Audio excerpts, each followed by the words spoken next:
नमस्कार दोस्तों, आपका स्वागत है अपने यूट्यूब चैनल आवाहन क्लासेस पर। तो आज हम बात करने जा रहे हैं साइक्लोन के बारे में। साइक्लोन क्या होता है, साइक्लोन कैसे बनते हैं और साइक्लोन के कौन से टाइप होते हैं और ट्रॉपिकल साइक्लोन कैसे बनते हैं, उनका फॉर्मेशन कैसे होता है और कौन से रीजन में आते हैं, वाटर बॉडीज में आते हैं या लैंड पर आते हैं। इनका वाटर बॉडीज में आने का रीज़न क्या है या लैंड पर आने का या नहीं आने का रीज़न क्या है, वो आज की क्लास में हम सब कुछ डिस्कस करेंगे। तो चलिए शुरू करते हैं हम आज की वीडियो। तो दोस्तों, आपको साइक्लोन जानने से पहले आपको कुछ टर्म्स को समझना होगा, जिससे आप साइक्लोन को बेहतर तरीके से समझ सकते हैं। तो कुछ टर्म हैं जैसे टेम्परेचर, प्रेशर और एक आपने टर्म सुना होगा कोरियोलिस फोर्स।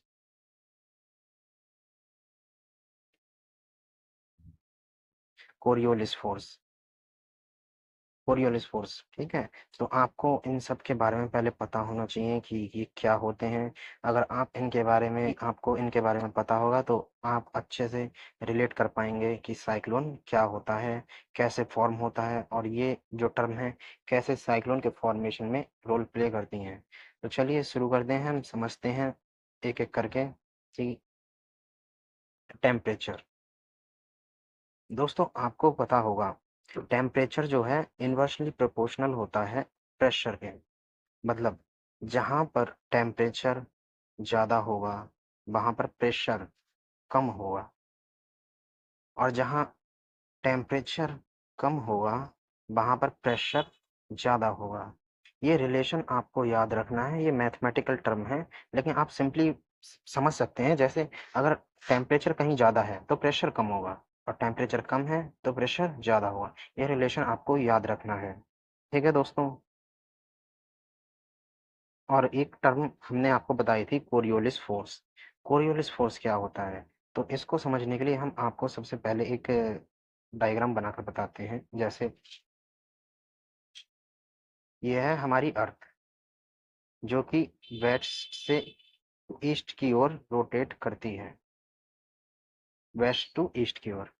और ये रहा इक्वेटर, 0 डिग्री। तो जो अर्थ के रोटेशन की स्पीड होती है वो मैक्सिमम इक्वेटर पर होती है।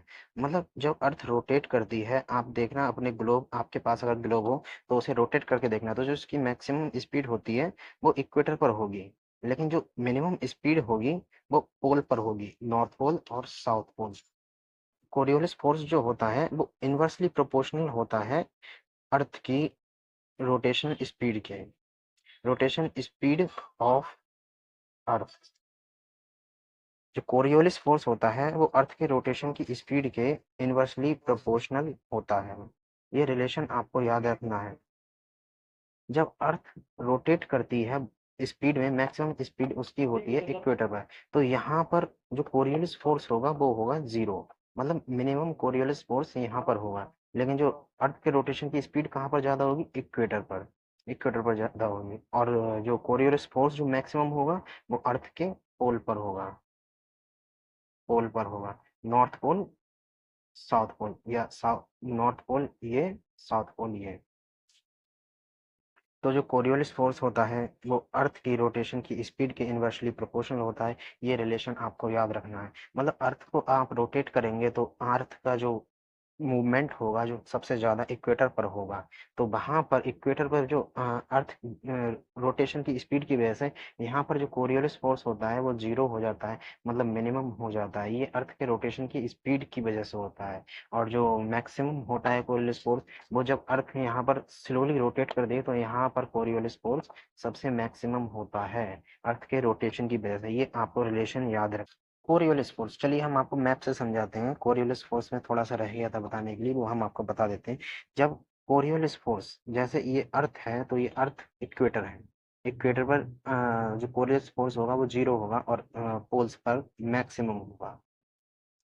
तो कोरियलिस फोर्स क्या रोल प्ले करता है जब अर्थ का रोटेशन सबसे ज्यादा मैक्सिमम होता है इक्वेटर पर, तो कोरियलिस फोर्स वहां पर जीरो होगा। तो कोरियलिस फोर्स का ये इम्पैक्ट होता है जब भी कोई भी ऑब्जेक्ट या कोई विंड अगर नदर्न हेमिस्फीयर में, ध्यान से सुनना, नदर्न हेमिस्फीयर में नदर्न हेमिस्फीयर में मूव करती है तो हमेशा राइट वर्ड डिफ्लेक्ट हो जाएगी, राइटवर्ड मूव हो जाएगी। अगर वहीं कोई भी विंड या कोई भी ऑब्जेक्ट सदर्न हेमिस्फीयर में मूव करता है तो उसका डिफ्लेक्शन हमेशा लेफ्टवर्ड होगा। ये आपको याद रखना है, ये इम्पोर्टेंट है कि कोई भी विंड या कोई भी ऑब्जेक्ट अगर आप कोई वस्तु नदर्न हेमिस्फीयर में फेंकते हैं स्पीड से, इक्वेटर से नदर्न हेमिस्फीयर में फेंकते हैं, तो वो हमेशा राइटवर्ड डिफ्लेक्ट हो जाएगी। इसका राइट ये इस तरफ हो गया, अगर ऊपर से आती है तो उस इसका राइट इस तरफ होगा, तो ये नदर्न हेमिस्फीयर में राइटवर्ड डिफ्लेक्ट हो जाएगी। वहीं अगर सदर्न हेमिस्फीयर में देखें तो ये इसका लेफ्ट किधर होगा, इस तरफ होगा। अगर इधर से जाती है तो इसका लेफ्ट इस तरफ होगा। तो ये आपको रिलेशन याद रखना है जब भी कोई भी ऑब्जेक्ट या कोई पिंड अगर नदर्न हेमिस्फीयर में मूव करता है तो उसका डिफ्लेक्शन हमेशा राइटवर्ड होगा। ये देखिए, ये विंड मूव की तो ये इस तरफ राइटवर्ड डिफ्लेक्ट हो गई, ये विंड इधर इस तरफ मूव की तो ये लेफ्टवर्ड डिफ्लेक्ट हो गई, क्योंकि नदर्न हेमिस्फीयर में हमेशा राइटवर्ड मूव करेगी, सदर्न हेमिस्फीयर में हमेशा लेफ्टवर्ड मूव करेगी। अच्छे से समझ गए होंगे। पहला हमने बताया था कि टेम्परेचर इन्वर्सली प्रोपोर्शनल होता है प्रेशर के, मतलब टेम्परेचर बढ़ेगा तो प्रेशर वहां पर कम होगा, और अगर टेम्परेचर कम होगा तो वहां पर प्रेशर जो है ज्यादा होगा। और हमने कोरियोलिस फोर्स के बारे में क्या बताया, कोरियोलिस फोर्स जो होता है वो inversely proportional rotational speed of earth, rotational speed of earth के इन्वर्सली प्रोपोर्शनल होता है कोरियोलिस फोर्स। तो ये आपको याद रखना है, मतलब जहां पर कोरियोलिस फोर्स ज्यादा होगा, मतलब जहां कोरियोलिस फोर्स ज्यादा होगा वहां अर्थ के रोटेशन की स्पीड कम होगी, और जहां अर्थ के रोटेशन की स्पीड ज्यादा होगी वहां कोरियोलिस फोर्स अपने आप कम हो जाएगा। ये रिलेशन आपको याद रखना है, ठीक है दोस्तों। तो चलिए अब हम समझते हैं साइक्लोन। ये टर्म जो हमने आपको बताई हैं ये कैसे साइक्लोन के फॉर्मेशन में रोल प्ले करती हैं, ये हम आपको बताते हैं। फॉर एग्जाम्पल, ये है इक्वेटर, और ये नॉर्थ पोल, ये साउथ पोल। जनरली जो ट्रॉपिकल साइक्लोन होते हैं वो जनरली ट्रॉपिक ऑफ कैंसर से ट्रॉपिक ऑफ कैप्रिकॉर्न, इन दोनों के बीच में बनते हैं। ये जो इक्वेटर है तो इसका 0 डिग्री, और ये 23.5, और ये 23.5, ट्रॉपिक ऑफ कैंसर, और ये ट्रॉपिक ऑफ कैप्रिकॉर्न। ठीक है, तो अब हम समझते हैं साइक्लोन का फॉर्मेशन कैसे होता है। जैसे कोई लार्ज वाटर बॉडी है, उसका टेम्परेचर मोर देन 27 डिग्री होना चाहिए। मतलब साइक्लोन के फॉर्मेशन के लिए एक कंडीशन होती है कि अगर साइक्लोन वहां पर फॉर्म होगा जहां टेम्परेचर ज्यादा होगा, ज्यादा मतलब 27 डिग्री, अब 27 डिग्री होगा, 27 डिग्री से ज्यादा होगा वहां साइक्लोन फॉर्म होगा। तो यहाँ पर हाई टेम्परेचर है, टेम्परेचर हाई है, तो यहाँ प्रेशर क्या होगा, लो प्रेशर होगा। जब टेम्परेचर हाई होगा तो यहाँ पर लो प्रेशर क्रिएट होगा। जब यहाँ लो प्रेशर क्रिएट होगा तो यहाँ आप देखिए आसपास में यहाँ हाई प्रेशर है, यहाँ हाई प्रेशर है, यहाँ हाई प्रेशर है, यहाँ हाई प्रेशर है, और यहाँ हाई प्रेशर है। मतलब कहने का मतलब ये है कि जहाँ अगर यहाँ लो प्रेशर है तो आसपास में हाई प्रेशर होगा, हाई प्रेशर होगा तो आपको पता होगा कि हाई प्रेशर से विंड जो मूव करती है वो हमेशा लो प्रेशर की तरफ मूव करती है। तो यहाँ से विंड इस तरफ को मूव करेगी, यहाँ से विंड इस तरफ को मूव करेगी, यहाँ से विंड इस तरफ को मूव करेगी, यहाँ से विंड इस तरफ को, और यहाँ से विंड इस तरफ को। जब विंड हाई प्रेशर से लो प्रेशर की ओर मूव करती हैं तो तो दोस्तों चलिए हम आपको अब बताते हैं कि कोरियोलिस फोर्स यहाँ पर रोल कैसे प्ले करता है। हमने अभी आपको बताया कोई भी विंड अगर नदर्न हेमिस्फीयर में मूव करती है तो वो राइट वर्ड डिफ्लेक्ट हो जाती है, वहीं अगर सदर्न हेमिस्फीयर में मूव करती है तो वो लेफ्ट वर्ड डिफ्लेक्ट हो जाती है। अब आप देखते हैं कि ये यहाँ पर जो है लो प्रेशर है, तो ये हाई प्रेशर से विंड मूव कर रही है लो प्रेशर की ओर, ये मूव कर रही है लो प्रेशर की ओर। जब हाई प्रेशर से विंड कोई भी मूव करेगी लो प्रेशर की ओर, तो हमने आपको बताया नॉर्दर्न हेमिस्फीयर में हमेशा कोई भी ऑब्जेक्ट या विंड अगर मूव करती है तो अपने राइट वर्ड डिफ्लेक्ट हो जाती है। तो ये एक विंड आ रही है तो इसका राइट होगा इस तरफ, ये इस तरफ डिफ्लेक्ट हो जाएगी। और ये विंड आ रही है तो वो अपने इस तरफ डिफ्लेक्ट हो जाएगी, और यहाँ से विंड अपने इस तरफ डिफ्लेक्ट हो जाएगी, ये यहाँ से इस तरफ डिफ्लेक्ट हो जाएगी, और ये इस तरफ डिफ्लेक्ट हो जाएगी।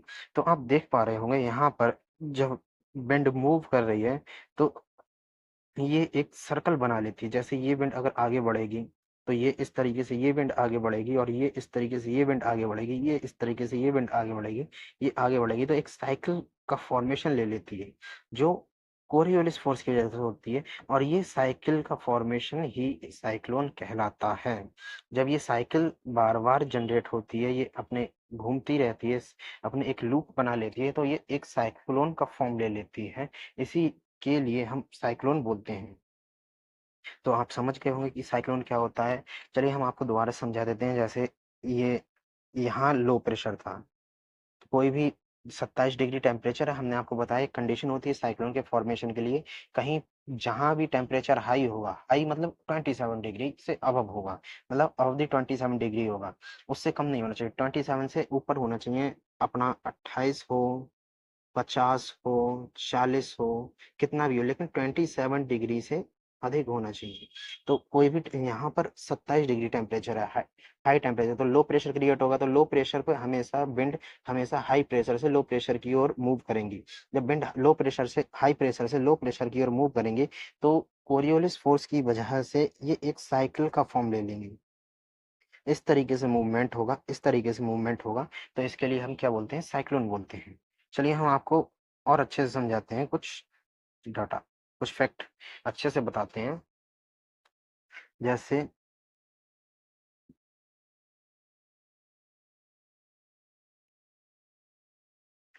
ये नदन हेमिस्फीयर, ये सदर्न हेमिस्फीयर। अब यहाँ पर हम बता दें कोरियोलिस फोर्स का दोनों में कैसे इम्पैक्ट डालते हैं। जैसे यहाँ पर लो प्रेशर है, यहाँ पर लो प्रेशर है, तो इसके आसपास क्या होगा, यहाँ हाई प्रेशर होगा, यहाँ हाई प्रेशर होगा, यहाँ हाई प्रेशर होगा, यहाँ हाई प्रेशर होगा।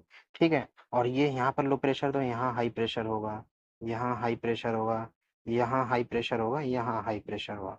तो हम आपको बता दें ये नदन हेमिस्फीयर है। तो जब विंड मूव करेगी इस तरीके से हाई प्रेशर से लो प्रेशर की ओर, ये मूव कर रही है हाई प्रेशर से लो प्रेशर की ओर, ये हाई प्रेशर से लो प्रेशर की ओर, ये हाई प्रेशर से लो प्रेशर की ओर। तो नदन हेमिस्फीयर में अभी हमने आपको बताया था, नदन हेमिस्फीयर में कोई भी विंड राइट वर्ड डिफ्लेक्ट हो जाएगी, ये इस तरीके से डिफ्लेक्ट हो गई, ये इस तरीके से डिफ्लेक्ट हो गई, ये इस तरीके से डिफ्लेक्ट हो गई, ये इस तरीके से। तो ये एक साइकिल का फॉर्म जनरेट कर लेती है। ये हमने अभी आपको बताया था नॉर्दर्न हेमिस्फीयर में इस तरीके से ये विंड मूव करती रहेगी, मूव करती रहेगी। यहाँ टेम्परेचर हाई है तो विंड ऊपर उठेगी, जब ऊपर उठेगी तो ये एक साइक्लोन का फॉर्म ले लेगी इस तरीके से। तो यहाँ पर आप देख रहे होंगे नॉर्दर्न हेमिस्फीयर में जो विंड मूव कर रही है वो एंटी क्लॉकवाइज मूव कर रही है, एंटी क्लॉकवाइज। तो ये आपको फैक्ट याद रखना है, जो नॉर्दर्न हेमिस्फीयर में जब भी विंड मूव करेगी, साइक्लोन का जो मूवमेंट होगा वो एंटी क्लॉकवाइज होगा, एंटी क्लॉकवाइज। नॉर्दर्न हेमिस्फीयर में जो साइक्लोन का मूवमेंट होगा वो एंटी क्लॉकवाइज होगा।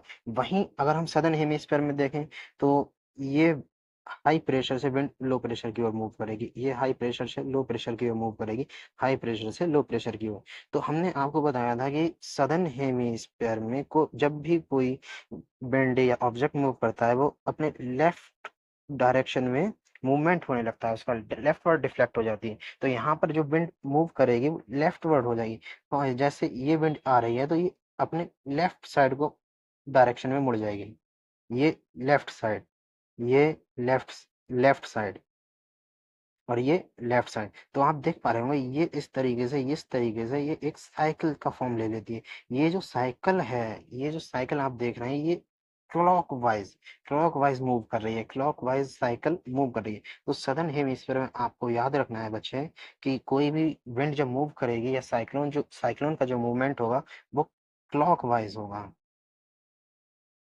सदर्न हेमिस्फीयर में क्लॉकवाइज और नदर्न हेमिस्फीयर में एंटी क्लॉकवाइज होगा। ये फैक्ट है, ये आपको याद रखना होगा। मैंने आपको डायग्राम के थ्रू समझा दिया है कि किस तरीके से सदर्न हेमिस्फीयर में मूवमेंट हो रहा है और किस तरीके से नदर्न हेमिस्फीयर में मूवमेंट हो रहा है, जो कि कोरियोलिस फोर्स की वजह से हो रहा है। ये आपको याद रखना है। तो मैं आशा करता हूँ कि आप अच्छे से समझ गए होंगे।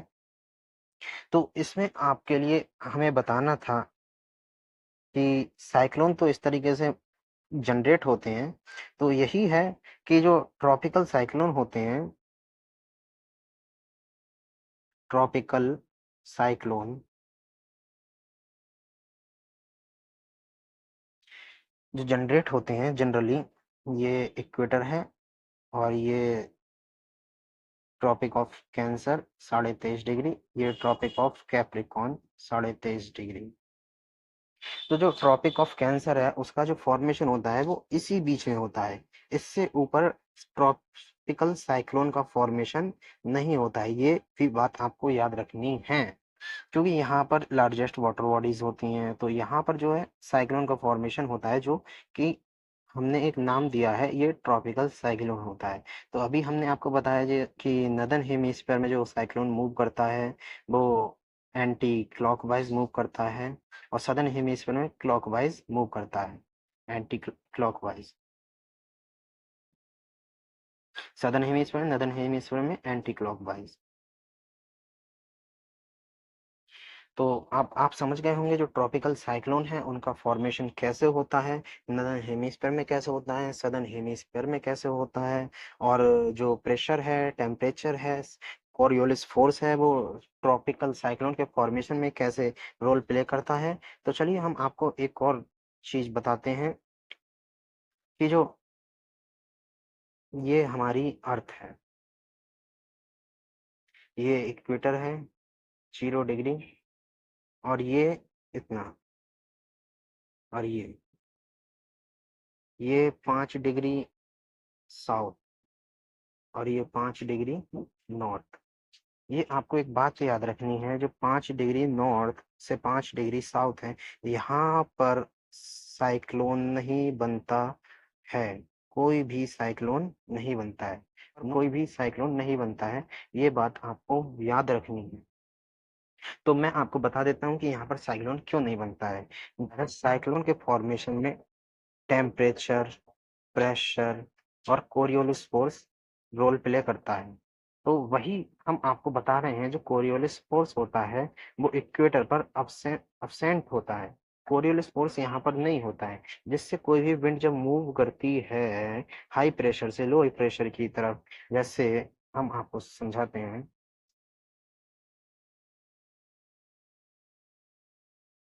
जैसे यहाँ पर लो प्रेशर, यहाँ पर high pressure, high pressure, high pressure, high pressure. तो जब विंड हाई प्रेशर से लो प्रेशर की ओर मूव कर रही है, यहाँ पर जब मूव कर रही है हाई प्रेशर से लो प्रेशर की ओर, तो यहाँ पर कोरियोलिस फोर्स अब्सेंट है। जब यहाँ कोरियोलिस फोर्स अब्सेंट है तो यहाँ पर साइक्लिक फॉर्म जनरेट नहीं करेगी विंड, जिससे विंड का मूवमेंट साइक्लिक फॉर्म में नहीं होगा। तो हम यहाँ पर देखते हैं, जब विंड साइक्लिक फॉर्म जनरेट नहीं करती है तो हाई प्रेशर से लो प्रेशर की ओर मूवमेंट होने से यहाँ टेम्परेचर हाई होता है। तो जब टेम्परेचर यहाँ हाई होगा तो कोई विंड यहाँ पर मूव करेगी तो वो ऊपर उठने लगेगी। जब हाई टेम्परेचर होता है तो विंड गर्म होने पर ऊपर उठती है। जब ऊपर उठेगी, विंड ऊपर उठेगी, तो विंड ऊपर उठने से साथ में अपने मॉइस्चर लेके जाएगी। जब मॉइस्चर लेकर जाएगी तो ऊपर क्लाउड क्लाउड का फॉर्मेशन होगा और यहाँ कन्वेक्शनल रेनफॉल हो जाएगी, ना कि यहाँ पर कोई भी साइक्लोन का जनरेशन होगा। क्योंकि जब यहाँ पर कोरियोलिस फोर्स अब्सेंट है तो यहाँ पर किसी भी टाइप का कोई साइक्लोन फॉर्म नहीं होगा। ये बात आपको याद रखनी है कि साइक्लोन के फॉर्मेशन के लिए केवल टेम्परेचर रोल प्ले नहीं करता है, बल्कि कोरियोलिस फोर्स और प्रेशर, ये सभी मिलकर साइक्लोन का जनरेशन करते हैं। तो दोस्तों हम समझते हैं कि आपको यहाँ तक कोई दिक्कत नहीं होगी। उम्मीद करते हैं आप सब समझ गए होंगे। तो चलिए हम आपको कुछ साइक्लोन के ट्रॉपिकल साइक्लोन के फॉर्मेशन की कुछ कंडीशन बता देते हैं कि उसके लिए कौन कौन सी कंडीशन रिक्वायर्ड होती हैं ट्रॉपिकल साइक्लोन के फॉर्मेशन के लिए। तो सबसे पहले तो हमने आपको बताया था कि 27 डिग्री टेम्परेचर की रिक्वायरमेंट होती है। मिनिमम 27 डिग्री टेम्परेचर होना चाहिए किसी भी साइक्लोन के फॉर्मेशन के लिए, और एक लार्ज वाटर बॉडी होनी चाहिए। लार्ज वाटर बॉडी जिसका टेम्परेचर वेरी नहीं करे, सेम टेम्परेचर हो, मोर अबव देन 27 डिग्री। तो इसके लिए एक लार्ज वाटर बॉडी होनी चाहिए और 27 डिग्री टेम्परेचर से ज़्यादा टेम्परेचर होना चाहिए। 27 से ज़्यादा कितना भी हो सकता है, 28, 30, 50। तो इसके लिए ज़रूरी है कि टेम्परेचर 27 डिग्री से ज़्यादा होना चाहिए, तभी साइक्लोन का फॉर्मेशन होगा, और एक लार्ज वाटर बॉडी होनी चाहिए। कुछ और कंडीशन है दोस्तों, वो भी हम आपको बता देते हैं कि और कौन सी कंडीशन की रिक्वायरमेंट होती है। साइक्लोन के फॉर्मेशन के लिए कुछ कंडीशंस हैं, जो प्री कंडीशंस हैं साइक्लोन के फॉर्मेशन के लिए, वो मैंने यहाँ पर लिख दिए हैं। तो चलिए मैं आपको बताता हूँ कि पहली तो मैंने आपको बता ही दी है, लार्ज सी सरफेस होना चाहिए और टेम्परेचर अबव 27 डिग्री होना चाहिए। ये तो मैंने आपको बता ही दी है, फिर भी मैं एलेबरेट कर देता हूँ। जैसे जब कहीं पर टेम्परेचर 27 डिग्री से ज़्यादा होगा तो वहाँ लो प्रेशर क्रिएट होगा। तो लो प्रेशर क्रिएट होगा तो आसपास हाई प्रेशर होगा, आसपास हाई प्रेशर होगा, आसपास हाई प्रेशर होगा। तो ये हाई प्रेशर लो प्रेशर की ओर विंड मूव करेगी, high pressure to low pressure की ओर। ड्यू टू कोरियोलिस फोर्स ये विंड का मूवमेंट इस तरीके से होगा, तो ये एक साइक्लोन का फॉर्म जनरेट कर लेती है। इस तरीके से ये साइक्लोन का फॉर्मेशन हो जाता है। तो चलिए हम आपको दूसरी कंडीशन के बारे में बताते हैं। दूसरी कंडीशन है प्रेजेंस ऑफ कोरियोलिस फोर्स। ये भी हमने आपको बता रखा है, प्रेजेंस ऑफ कोरियोलिस पहले ही पढ़ा रखा है, तो आप अच्छे से समझ गए होंगे कोरियोलिस फोर्स किस तरीके से यहाँ पर साइक्लोन के जन फॉर्मेशन में रोल प्ले करता है। तो आप समझ गए होंगे कि जब नदर्न हेमिस्फीयर में कोई भी विंड मूव करती है तो राइटवर्ड मूवमेंट होता है, और सदर्न हेमिस्फीयर में लेफ्टवर्ड मूवमेंट हो जाता है, इसका रिफ्लेक्ट कर देता है कोरियोलिस फोर्स। तो आप ये भी समझ गए होंगे। तो चलिए हम आपको तीसरी कंडीशन के बारे में बताते हैं। तीसरी कंडीशन है small variation in vertical wind. ये आप नहीं समझे होंगे, स्मॉल वेरिएशन वर्टिकल विंड का मतलब क्या है। तो चलिए हम आपको एक्सप्लेन करके बताते हैं small variation in vertical wind. For example, ये ये सरफेस है, लार्ज वाटर बॉडी है, यहाँ पर साइक्लोन का फॉर्मेशन होता है। इस तरीके से साइक्लोन का फॉर्मेशन होता है। जब साइक्लोन का यहाँ टेम्परेचर हाई टेम्परेचर है तो विंड ऊपर की ओर मूव करेगी। जब विंड ऊपर की ओर मूव करेगी तो साइक्लोन इस तरीके से ऊपर जनरेट होगा। तो यहाँ पर आसपास में साइक्लोन अपने साथ मॉइस्चर लेके जाता है, इतना विंड के साथ मॉइस्चर लेके जाता है, तो यहाँ आसपास में क्लाउड का फॉर्मेशन होने लगता है। यहाँ क्यूमुलोनिम्बस क्लाउड का फॉर्मेशन होने लगता है। लेकिन जब यहाँ पर जो विंड है, विंड में वेरिएशन होगा। इस तरीके से ये विंड यहाँ पर है, विंड यहाँ पर है, इसमें वेरिएशन होगा, बहुत ज़्यादा वेरिएशन होगा। तो ये इस क्लाउड को फॉर्म होने नहीं देगी। अगर फॉर्म भी होता है तो इसको यहाँ से डिस्प्लेस कर देगी। ये इस तरीके से ये इसको यहाँ से डिस्प्लेस कर देगी, और ये यहाँ पर इस तरीके से विंड किसी भी क्लाउड को डिस्प्लेस कर देंगे।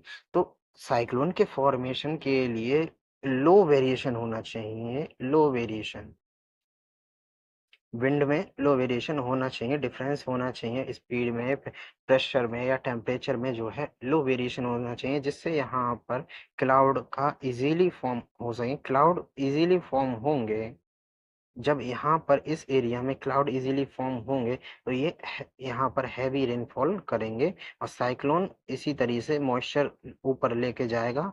तो ये एक कंटिन्यूस साइकिल जनरेट करेंगे जब यहाँ पर लो वेरिएशन होगा। अगर यहाँ पर लो वेरिएशन नहीं होगा, डिफरेंस होगा बहुत ज़्यादा, तो यहाँ पर किसी भी प्रकार के कोई भी साइक्लोन का फॉर्म नहीं होगा। तो हमने अभी आपको बस यही बताया था कि यहाँ पर स्मॉल वेरिएशन होना चाहिए, small variation in vertical winds. जो विंड्स में है स्मॉल वेरिएशन होना चाहिए। चलिए हम समझते हैं कि आप ये भी पॉइंट समझ गए होंगे, तो हम आपको अगला पॉइंट बताते हैं। 4th number, pre existence of low pressure. ये हम आपको बता चुके हैं, pre existence of low pressure का क्या रोल है। जब लो प्रेशर होता है तो आसपास से विंड हाई प्रेशर से लो प्रेशर की ओर मूव करती हैं और कोरियोलिस फोर्स की वजह से एक साइकिल जनरेट होती है, जिसकी वजह से साइक्लोन का फॉर्मेशन होता है। तो उम्मीद करते हैं दोस्तों आपको ये लेक्चर पसंद आया होगा। अगर आपको पसंद आया तो हमारे चैनल को सब्सक्राइब कीजिए और हमारी वीडियो को, अगली वीडियो को पाने के लिए बेल आइकन पर प्रेस कीजिए। Thank you.